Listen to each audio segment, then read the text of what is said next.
Hello guys, welcome back to my channel 1 crore portfolio. आज है Wednesday 13 में, मार्केट क्लोज हो चुका है। तो चलिए देखते हैं आज मार्केट का क्या इम्पैक्ट पड़ा है हमारे पोर्टफोलियो पर। सबसे पहले चलते हैं हम होम पेज पर, जहां पे आपको ओवरऑल क्लैरिटी के साथ सब कुछ देखने को मिलेगा।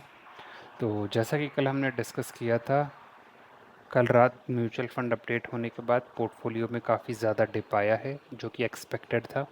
हम लोग 90 लाख टच कर चुके थे। 90 लाख से अब 2.5 लाख रुपए गिर के हम लोग 87,43,000 पर आ गए हैं। क्योंकि जो भी जियोपॉलिटिकल सिचुएशन बन रही है, उसका साफ साफ इम्पैक्ट हमें देखने को मिल रहा है। जितने भी अपने फंड हाउसेस हैं और बाकी मार्केट एनालिस्ट हैं, सबकी तरफ से सेम ही कॉशियस टोन आ रहा है कि मार्केट पे इम्पैक्ट अभी और पड़ना बाकी है। तो हमारा पोर्टफोलियो इस चीज़ से कहीं बचा हुआ नहीं है। हमें साफ साफ इम्पैक्ट हमें अपने पोर्टफोलियो पर भी होता हुआ दिख रहा है। आज की अगर आप बात करेंगे तो आज मार्केट पिछले 3 दिन से लगातार जो मार्केट गिर रहा था, आज उस स्ट्रीक को मार्केट ने तोड़ा है। 3 दिन के बाद, यानी 3 सेशन के बाद, आज पहली बार मार्केट पॉजिटिव में जाके बंद हुआ है। तो अगर आप देखेंगे तो निफ्टी भी 0.1% बढ़ा है, और अगर आप सेंसेक्स की बात करेंगे तो ऑलमोस्ट फ्लैट है, लेकिन पॉजिटिव साइड में आकर बंद हुआ है। अगर हम बात करें पोर्टफोलियो में रिटर्न्स की, तो अभी हमें 13.8% के हिसाब से 10,61,000 का रिटर्न मिल रहा है। म्यूचुअल फंड्स की अगर हम लोग बात करें, तो म्यूचुअल फंड का पोर्टफोलियो भी अब 60 लाख से गिरकर 59 लाख पर आ गया है, और रिटर्न मिल रहा है क्लोज टू 12 लाख का, यानी कि 25%। देखते हैं कल मार्केट बंद होने के बाद हमारे पोर्टफोलियो पर क्या इम्पैक्ट पड़ा था, और एक दिन में हमारे म्यूचुअल फंड में कितना कितना हमें डिफरेंस देखने को मिला है। तो मैं आपकी स्क्रीन पे जल्दी से म्यूचुअल फंड का पोर्टफोलियो लाता हूँ, एक सेकंड, जिसमें आपको देख के क्लियर कट आइडिया मिल पाएगा कि कल एक दिन में आखिरकार हुआ क्या, और हमें एक दिन में कितने का लॉस हुआ। तो ये देखिए स्क्रीन पे आपको विजिबल होगा, कल एक दिन में ही 1.5 लाख रुपए मार्केट मतलब पोर्टफोलियो से वैनिश हो गए। तो एक दिन का चेंज ही लगभग 1.4 लाख था कल के दिन। XIRR भी अब उसी के साथ गिर के 11.3% पर आ गया है, और रिटर्न भी घट गया है अब काफ़ी। अगर हम देखें कल के दिन, तो 3% मोतीलाल ओसवाल मिड कैप गिरा है, 26,000 रुपये कल यहाँ घाटे में गए हैं। 2.3% कल HDFC स्मॉल कैप गिरा है, वहाँ पे हमारे लगभग 28,000 रुपये गए हैं। फिर अगर हम बात करें SBI स्मॉल कैप की, तो वो भी कल 2.5% गिरा है, 27,000 रुपये कल वहाँ पर भी गए हैं। क्वांट स्मॉल कैप की बात करें तो 2.1% ये भी गिरा है, लगभग 15,000 रुपये यहाँ पे लॉस हुआ है कल। ELSS टैक्स सेवर की बात करें तो ये 2.1% यानी 16,000 रुपये इसमें भी कल गए हैं। फिर बात करें हम लोग डिफेंस इंडेक्स फंड की, तो 4% कल ये गिरा है, जो कि बहुत ज़्यादा है म्यूचुअल फंड के हिसाब से, और यहाँ पे 17,000 रुपये गए हैं। उसके बाद बात करें हम लोग लार्ज कैप की, तो ये 2% के करीब गिरा है, 4,000 रुपये इधर भी गए। PSU इंडिया इक्विटी फंड जो है ये भी 2% गिरा, 5,000 रुपये इधर गए। कल पराग पारिक फ्लेक्सी कैप भी काफ़ी गिरा है, 1.3% गिरा, यहाँ पे 1,800 रुपये का घाटा हुआ है। और Aditya Birla ELSS tax saver fund जो था कल 2% ये भी गिरा है, तो 4,000 इधर गए।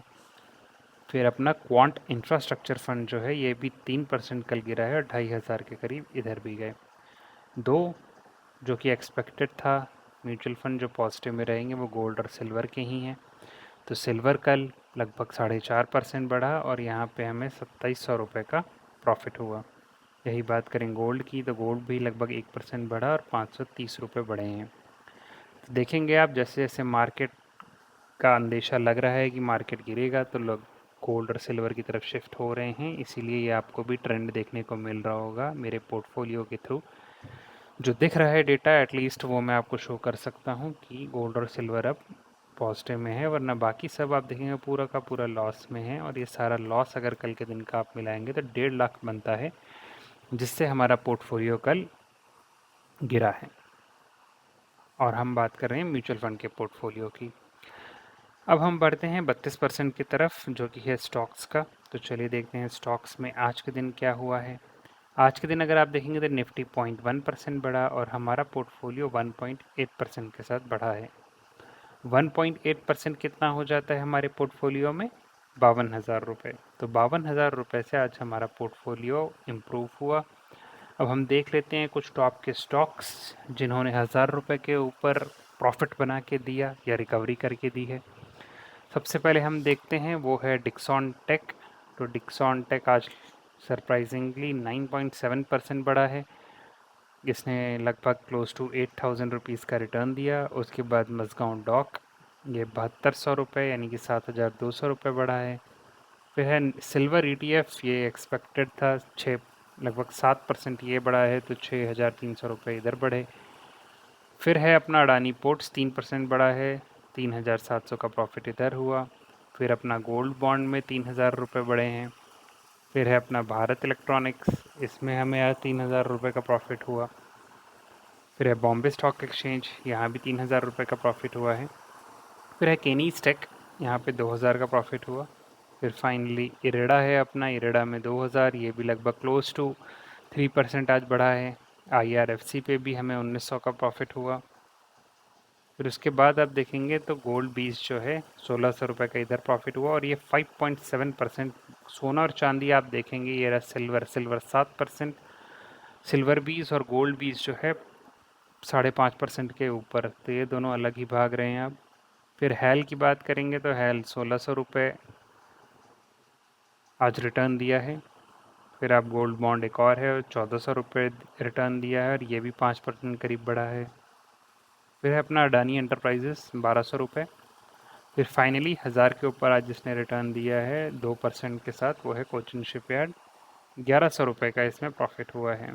बाकी हम नीचे देखते हैं कोई special call out, 3.2% oil India बढ़ा है, 4.5% अडानी ग्रीन एनर्जी बढ़ा है। ये बीच में 13% कौन है? ओके, टेक्समाको रील इंजीनियरिंग भी अगर आप देखेंगे तो 13% आज ये भी भागा है। और अगर हम नीचे आए आज के दिन, 2.5% अडानी गैस, 11% आज भागा है GTL इंफ्रा। ये भी एक अब नॉर्मल ही ये परसेंटेज रिटर्न है। इसके बाद अगर हम और देखें तो 7% easy trip planners. Comment section में कुछ दिन पहले आप में से बात हुई थी, आप लोगों के साथ किसी ने पॉइंट रेस किया था ये इजी ट्रिप प्लानर्स का। तो आप देख सकते हैं इजी ट्रिप प्लानर्स आज 7.3% भागा है, बट अभी भी जो मेरा परचेस पॉइंट है उससे तो बहुत ही नीचे है, बट कुछ रिकवरी तो एटलीस्ट हुई ही है। लॉस में अगर आप देखेंगे तो लॉस में कुछ खास हुआ नहीं है। ये एक नंबर है पेटीएम, आज 2.8% गिरा है, बाकी सब फ्लैट ही हैं। Okay, Tata Motors passenger vehicle आज, अच्छा ये भी ऑलमोस्ट फ्लैट रहा है, 0%, ना बढ़ा ना घटा। ओके, एक बार इसको खोल के देख लेते हैं। जो इसका ओपनिंग प्राइस था 1 डे का, ये उसी पे जाके काइंड ऑफ क्लोज हुआ है। ओके, तो ये था आज का पोर्टफोलियो एनालिसिस। अब हम चलते हैं एनालिटिक्स सेक्शन में, देखते हैं क्या चेंजेस हुए हैं। तो ETF और गोल्ड, अब ये दोनों बहुत ही हाइट पे पहुंच गए हैं, 7% के आसपास रहते थे, अभी 8 पे पहुंच गए। तो इसमें जितने भी अपने ETF हैं वो हैं गोल्ड बीज, सिल्वर बीज और निफ्टी बीज, तो सब अब पॉजिटिव में चले गए, इसलिए 8% पे पहुंच गया। सेम हमें अब गोल्ड बॉन्ड्स के साथ भी होते हुए देखने को मिल रहा है, अभी 80 को टच कर रहा है। स्टॉक्स में 10% से नीचे आ गया है, रिकवरी देखने को मिली है यहाँ पे। मिड और स्मॉल कैप अभी भी नेगेटिव में है।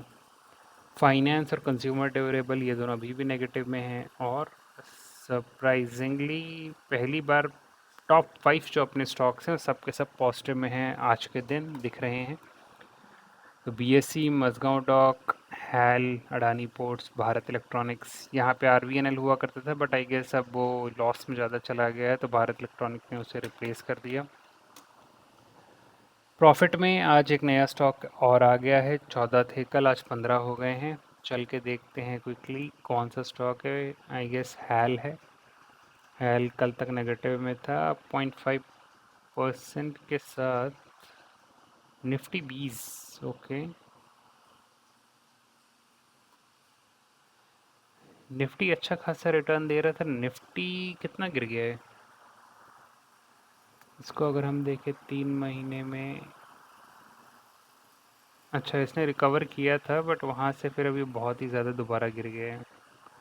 257 से अभी 265 पर दोबारा आ गया है। 1 मिनट हम अपना प्राइस चेक कर लेते हैं। अ, हमने किस प्राइस पॉइंट पे हमारा चल रहा है? ओके, हमारा एवरेज चल रहा है 264 और 265 पे फ़िलहाल चल रहा है। अगर इससे नीचे जाता है तो फिर और सोचा जा सकता है इसे बाय करने के लिए, बट फ़िलहाल तो ये इतना गिरा हुआ है। और इसके साथ साथ हैल जो ये था जिसकी मैं बात कर रहा था, ये पॉजिटिव में आ गया है जो कल तक नेगेटिव में था।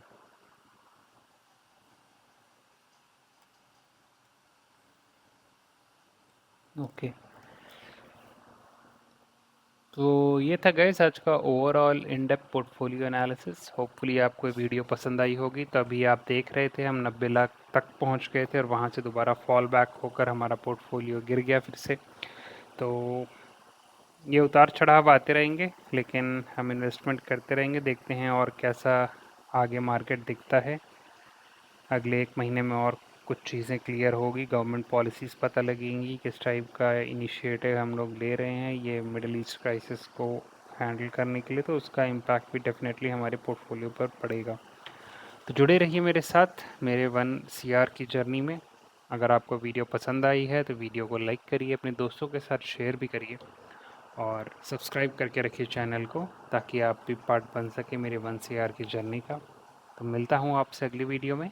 Till that time keep investing.